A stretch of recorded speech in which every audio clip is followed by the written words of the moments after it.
On July 31, 1999, two 17-year-old girls, J.B. Beasley and Tracie Hawlett, vanished after leaving a birthday party in Dothan, Alabama. Their bodies were found the next day, shot execution-style in a car trunk. For 20 years the case went cold, until DNA genealogy pointed to an unlikely suspect, a local truck driver and preacher named Coley McCraney. This is a story of justice, mystery, and ethical dilemmas. Grab your popcorn and let's get into it. It all began on a warm summer night in 1999. J.B. Beasley and Tracie Hawlett, best friends from Dothan, Alabama, attended a birthday party. Around 11 p.m. they decided to head home but got lost. They stopped at a gas station for directions. Security footage captured their last known moments. The next day, August 1st, a patrol officer in Ozark, about 30 miles away, discovered their bodies in the trunk of Hawlett's Mazda 929 on Herring Avenue. Both had been shot once in the head, execution style. JB was partially nude and semen traces were found on her clothing, hinting at a sexual element, though initial autopsies didn't confirm rape for either girl. No drugs or alcohol were in their systems, leaving investigators baffled. The investigation hit a wall. Despite a $20,000 reward and over 300 leads, the killer remained elusive. The case turned cold, a haunting mystery for the families and the community. But in 2019, a breakthrough came through a cutting-edge technique: forensic genetic genealogy.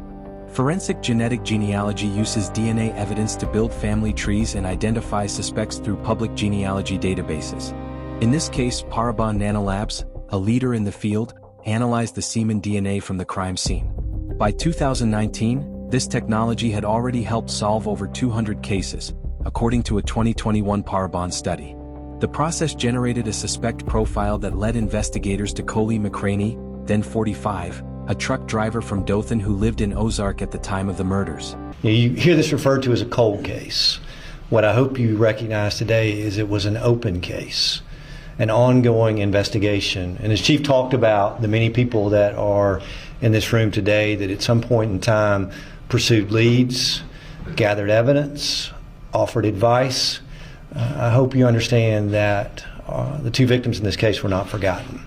And today is a beginning. It's not ultimately justice for you, but what I hope it does is begin to provide some answers that you've thought about for almost 20 years now. The things that you don't know that occurred and want to know. And maybe today is a beginning of you getting some answers and ultimately you finding accountability and for you to be able to obtain justice. Shockingly, McCraney had founded and led his own church, serving as a preacher and bishop. He was married, had children, and had no prior criminal record, painting a picture of a seemingly ordinary man. On March 15, 2019, McCraney was arrested. His DNA matched the semen perfectly. During questioning, he admitted to consensual sex with J.B. Beasley that night but denied the murders. This claim raised eyebrows. How could a consensual encounter end in such a brutal double homicide? The lack of a clear motive or connection to the victims fueled speculation. The trial began in April 2023. Prosecutors, led by Alabama Attorney General Steve Marshall, argued that McCraney's DNA and the execution-style killings proved his guilt.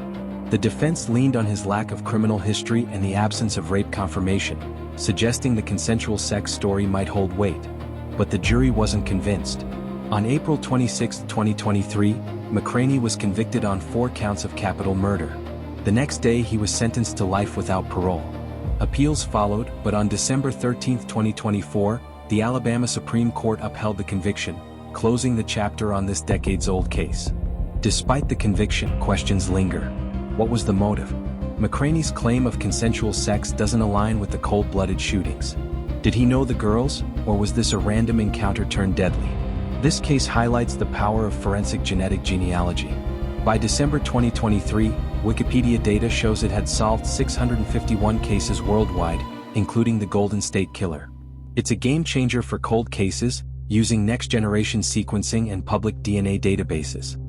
Drop your thoughts in the comments below.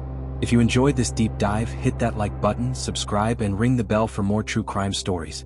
Until next time, stay curious and stay safe. Thanks for watching.